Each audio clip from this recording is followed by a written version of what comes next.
अध्याय 18। पुनः कामारपुकुर में। वेदांत दीक्षा के उपरांत रामकृष्ण ने अपनी साधना में तो कोई ढील नहीं की। उसकी ओर से उदासीन नहीं, अपितु वे उसी में तल्लीन होने लगे थे। अधिकांशतः वे समाधि अवस्था में रहते थे। इससे उनके शरीर पर विपरीत प्रभाव पड़ा। निरंतर 6 मास तक वे इसी प्रकार रहते रहे और उसका परिणाम हुआ कि उनका रोग बढ़ता चला गया। उनका भांजा हृदयराम निरंतर उनकी सेवा में लगा रहता था। मधुर बाबू भी इस ओर से सतर्क थे।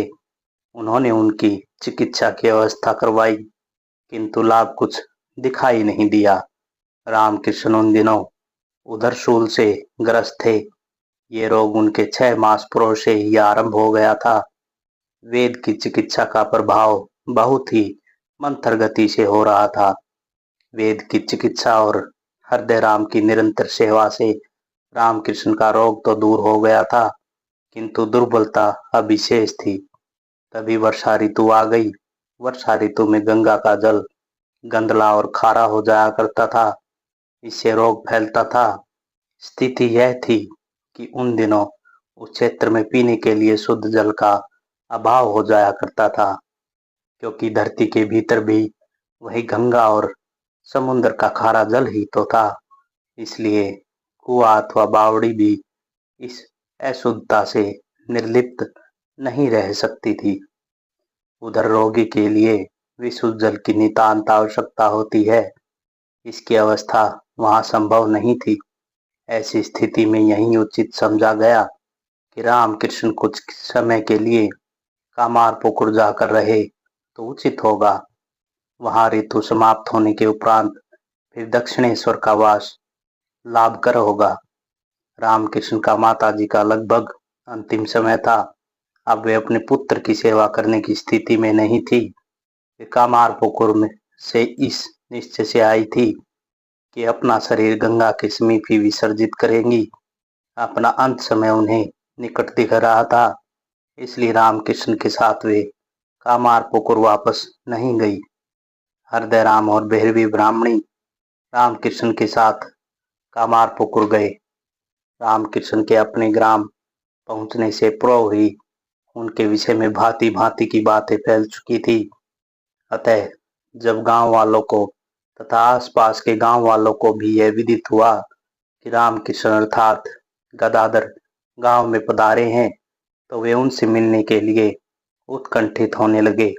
लोग जानना चाहते थे कि आखिर सत्य क्या है, क्या वास्तव में जो कहा जाता है वह सत्य है। किंतु जब लोग आ जाकर रामकृष्ण से मिलने लगे तो उनके मन के सारे भ्रम मिटते चले गए। उनको लगा कि उनका गदाधर तो पहले जैसा सरल और स्नेहपूर्ण है। इसके साथ ही कुछ परिवर्तन भी ग्रामवासियों को रामकृष्ण में दिखाई देता था। वह था उनका देदीप्यमान मुख। उन्हें उनके मुख पर अद्भुत कांति दिखाई देती थी।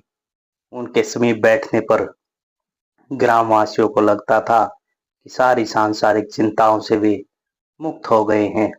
यहाँ तक कि उनके समीप बैठने के उपरांत वहां से उठने के लिए किसी का मन करता ही नहीं था।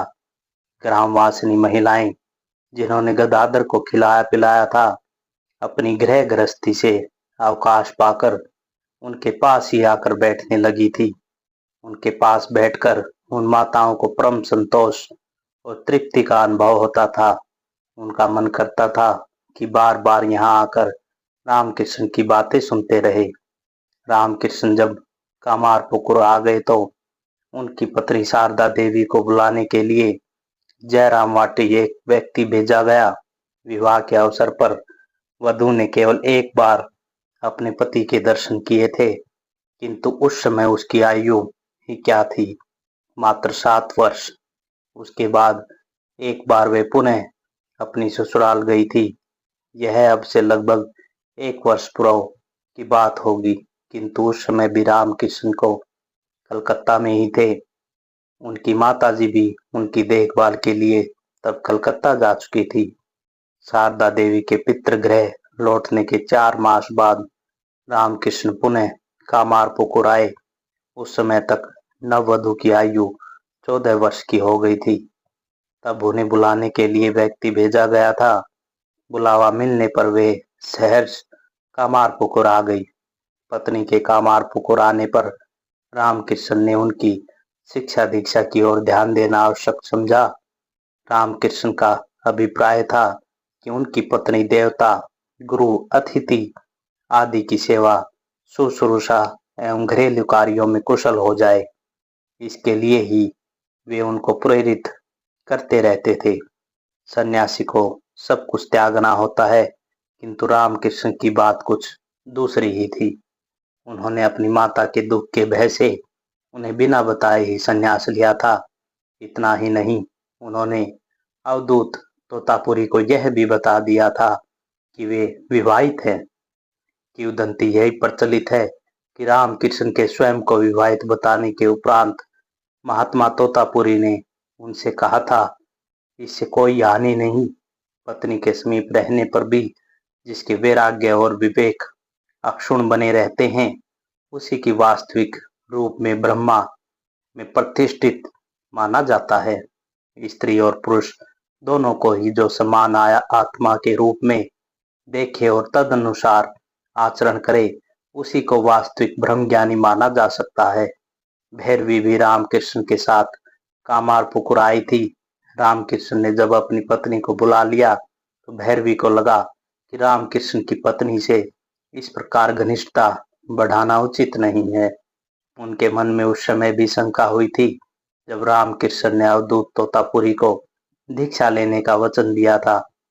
उस समय भी भैरवी ब्राह्मणी ने उन्हें इस दीक्षा से विरत करने का उपक्रम किया था। रामकृष्ण समझते थे कि उन्होंने माँ काली का हाथ नहीं पकड़ा हुआ है, अपितु माँ काली ने उनका हाथ पकड़ा हुआ है। इस कारण उनको कभी किसी के कथन की कोई चिंता ही नहीं रही थी।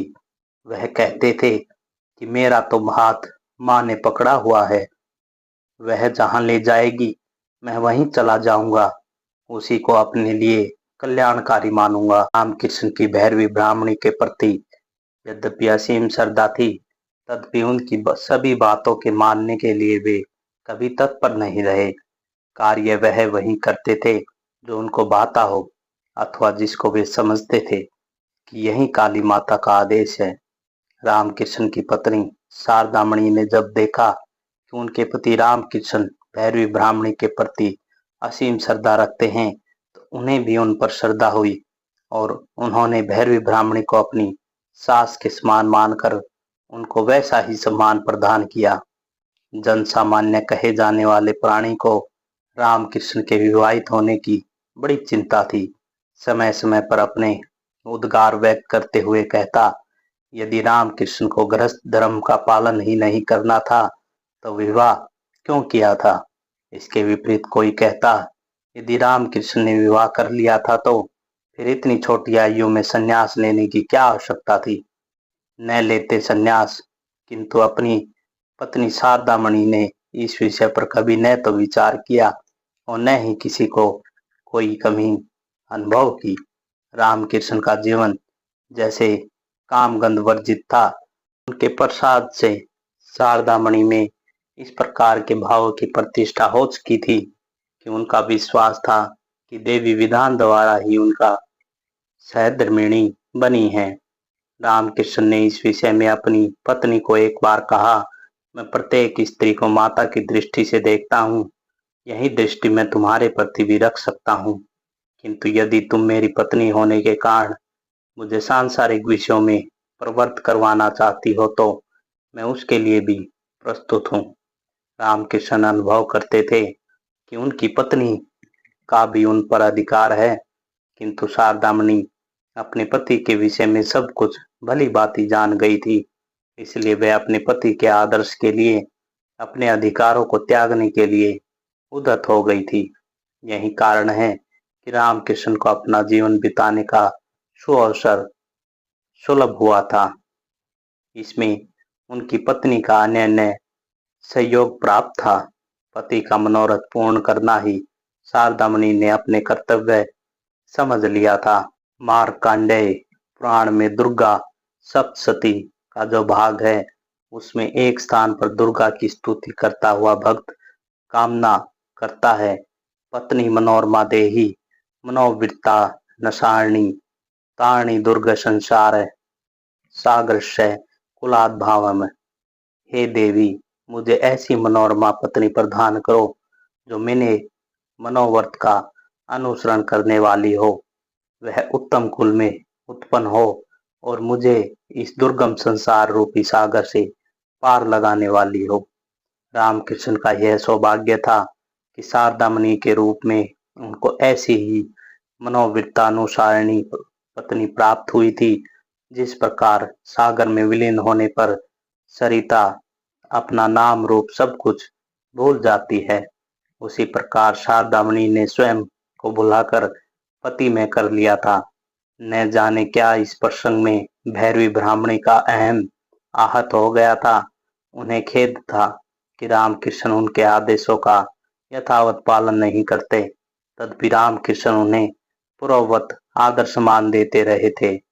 अंत में जब भैरवी ब्राह्मणी को अपनी भूल का ज्ञान हुआ तो उन्होंने रामकृष्ण को प्रणाम किया और चुपचाप काशी धाम के लिए प्रस्थान कर दी।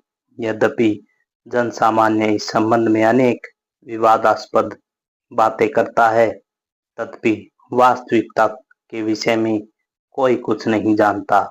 भैरवी ब्राह्मणी के कामारपुकुर से चले जाने के उपरांत भी जब तक रामकृष्ण पूर्णतया स्वस्थ नहीं हो गए, वह वहीं ग्राम में रहते रहे। इस प्रकार 6-7 मास अपने ग्राम रहकर स्वास्थ्य लाभ करने के उपरांत पुनः दक्षिणेश्वर वापस आ गए। धन्यवाद।